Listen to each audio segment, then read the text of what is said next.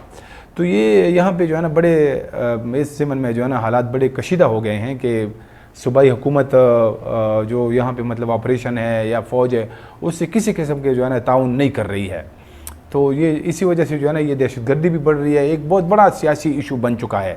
اب جو ہے نا یہ کچھ لوگ کہہ رہے ہیں کہ جو علی امین گنڈاپور ہیں ان کے دن گنے جا چکے ہیں، لیکن یہاں پہ جو ہے نا ایک سنجیدہ قسم کے بڑے جو ہے نا سیاسی مسائل بھی ہے، سیکیورٹی کے مسائل بھی ہے، اور جو قبائلی اضلاع ہے وہاں پہ تو بالکل جو ہے نا ایسا لگ رہا ہے کہ اب حکومت کی ضرورت جو ہے نا روز بروز کمزور پڑتی جا رہی ہے. 12-13 اضلاع تو ایسے ہیں جہاں پہ بالکل جو حکومت کی ضرورت انتہائی کمزور ہو چکی ہے. ہمارے پاس جو دوسری خبر ہے وہ جیسے میں نے ابتدا میں کہا بھی کہ عوامی نیشنل پارٹی نے جو بدامنی کے خلاف ایک تحریک شروع کرنے کا فیصلہ کیا ہے، تو اس میں اب کہا جا رہا ہے کہ یہ اسلام آباد مارچ کریں گے. تو اس میں تمام سیاسی جماعتوں کو بھی دعوت دی گئی ہے. تو آج اس کمیٹی کا اجلاس ہوا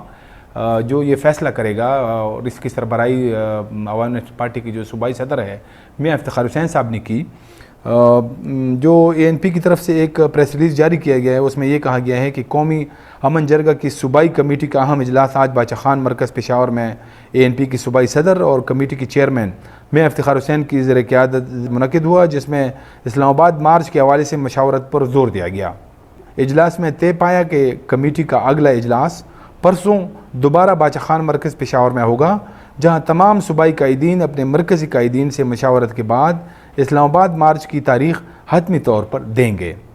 میاں افتخار حسین نے اجلاس کے بعد اپنے بیان میں کہا کہ جرگہ کی سنجیدگی کا اندازہ اس بات سے لگایا جا سکتا ہے کہ صرف 2 دن بعد ہم نے صوبائی کمیٹی کا اجلاس بلایا اور اب پرسوں اسلام آباد مارچ کا اعلان کرنے جا رہے ہیں. تو یہ جو اصل میں اس کا تناظر جو ہے وہ یہ ہے کہ تقریباً 3 ہفتے قبل ضلع باجوڑ میں ANP کے جو ایک بڑے فعال ایک کارکن تھے، عالمی دین تھے، مولانا خانزیب، ان کو شہید کیا گیا. اور اس کے بعد جو ایک صورتحال بنی کہ احتجاج شروع ہوئے وہاں پہ باجوڑ میں، تو ویسے بھی پاسون ہو رہے تھے، تو اس کے بعد ایک بہت بڑا پاسون ہوا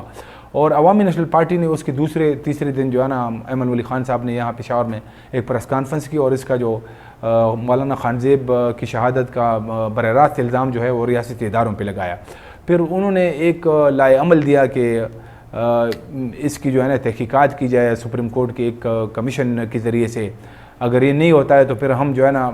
سٹیپ بائی سٹیپ جائیں گے، احتجاج کریں گے، جرگہ بلائیں گے. جرگہ جو ہے نا 2 دن پہلے یہاں پہ جرگہ ہوا عوامی نیشنل پارٹی کی صوبائی قیادت کے ذریعے انتظام، اور اس کے بعد جو ہے نا یہ آج جو اجلاس ہوا ہے اس میں تمام سیاسی جماعتیں شامل ہیں. تو اب یہ جو ہے نا وہ اسلام آباد مارچ کی تاریخ کا جو ہے نا اس کے لیے تیاریاں ہو رہی ہے. ANP کی یہ کوشش ہے کہ وہ باقی جو سیاسی جماعتیں ہیں اس کو بھی جو ہے نا مطلب اس پہ راضی کریں کہ وہ ان کے ساتھ جو ہے نا بڑھ چڑھ کر جو اسلام آباد مارچ ہے اس میں حصہ لیں، تاکہ ایک جو ہے نا مشترکہ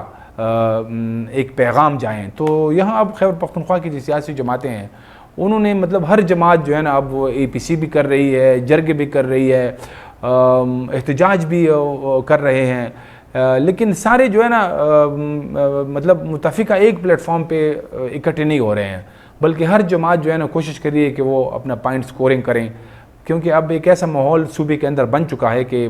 لوگ جو ہے نا اس کو رسپانڈ بھی کرتے ہیں. لیکن تمام لوگ جو ہے نا یعنی مبصرین اس بات پہ متفق ہے کہ اگر یہ جب تک ایک مشترکہ پلیٹ فارم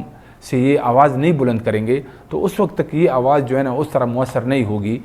جس طرح ایک مشترکہ پلیٹ فارم سے یہ مؤثر ہوگی.